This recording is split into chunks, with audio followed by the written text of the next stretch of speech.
यकीन कर सकते हैं कि एक 31 साल का भारतीय मूल का युवा दुनिया की सबसे बड़ी टेक कंपनियों में से एक गूगल को सीधी चुनौती दे रहा है। और ये सिर्फ कोई बोलने भर की बात नहीं है, बल्कि उसने गूगल के सबसे बड़े प्रोजेक्ट में से एक गूगल क्रोम को खरीदने का ऑफर भी दे डाला। जी हाँ, हम बात कर रहे हैं परप्लेक्सिटी एआई के को फाउंडर और सीईओ अरविंद श्रीनिवास की, जो आज टेक वर्ल्ड में सबसे तेज उभरते नामों में से एक बन चुके हैं। अब ये खबर सुन के आपके मन में भी कुछ सवाल आ रहे होंगे, जैसे कौन है अरविंद श्रीनिवास, गूगल क्रोम को खरीदने का ऑफर क्यों दिया, और क्या वाकई उनकी कंपनी इतनी ताकतवर है कि वो ये सौदा कर सकती है। तो चलिए अब एक एक करके इन सवालों का जवाब समझते हैं और जानने की कोशिश करते हैं कि कैसे एक भारतीय युवा टेक्नोलॉजी की दुनिया में बड़ी बड़ी कंपनियों को चौंका रहा है। सबसे पहले बात करते हैं अरविंद श्रीनिवास की। अरविंद का जन्म चेन्नई में हुआ था और वो बचपन से ही बेहद होशियार थे। जब वो छोटे थे तो उनकी माँ उन्हें आईआईटी मद्रास के कैंपस के पास लेकर जाया करती थी और कहती थी एक दिन तुम यहीं पढ़ोगे, और हुआ भी वही। अरविंद ने आईआईटी मद्रास से इलेक्ट्रिकल इंजीनियरिंग में बीटेक और एमटेक की पढ़ाई पूरी की और फिर वो यूएस चले गए, यूसी बर्कली, जहां से उन्होंने कंप्यूटर साइंस में पीएचडी किया। पीएचडी के दौरान ही उन्होंने ओपन एआई, गूगल ब्रेन और डीप माइंड जैसी दुनिया की टॉप एआई कंपनियों में काम किया और फिर 2022 में उन्होंने अपने साथियों के साथ मिलकर परप्लेक्सिटी एआई की शुरुआत की। अब सवाल आता है कि उन्होंने गूगल क्रोम को खरीदने का ऑफर क्यों दिया। दरअसल हाल ही में अमेरिका में गूगल के खिलाफ एक बड़ा केस चल रहा है, जिसमें उस पर सर्च इंजन मार्केट में एकाधिकार रखने का आरोप है।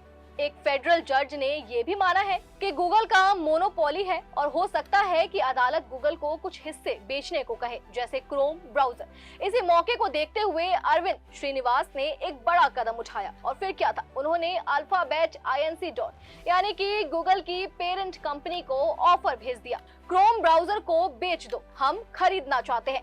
अब ये सिर्फ एक बिजनेस डील नहीं है, ये गूगल के दबदबे को चुनौती देने की हिम्मत भी है और यही इस स्टोरी को इतना दिलचस्प बनाता है। अब बात आती है कि क्या वाकई परप्लेक्सिटी एआई इतनी बड़ी कंपनी है कि वो क्रोम को खरीद सके। तो आपको जानकर हैरानी होगी कि परप्लेक्सिटी अब एक छोटा स्टार्टअप नहीं है।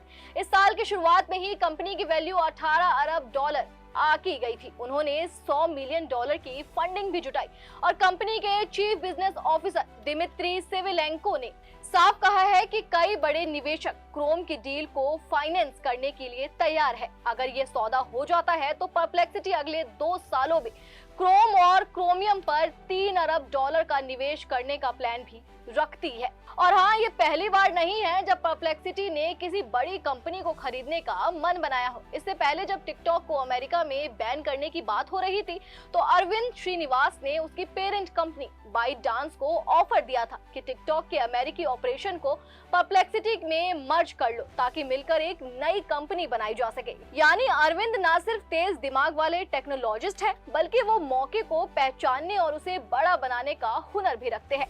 अब इस पूरी खबर को सुनने के बाद एक बात तो साफ है, भारतीय टैलेंट अब सिर्फ सिलिकॉन वैली में नौकरी नहीं कर रहा, वो वहां की बड़ी कंपनियों को टक्कर देने का दम भी दिखा रहा है।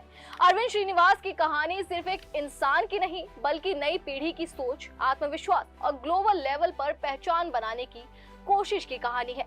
अब गूगल क्रोम बेचेगा या नहीं, ये तो वक्त बताएगा, लेकिन अरविंद ने जो कदम उठाया है उसने टेक इंडस्ट्री को हिला जरूर दिया है। चलिए फिलहाल इस वीडियो में इतना ही। खबर से जुड़ी हर छोटी बड़ी अपडेट के लिए देखते रहे खबर फास्ट का डिजिटल प्लेटफॉर्म। धन्यवाद।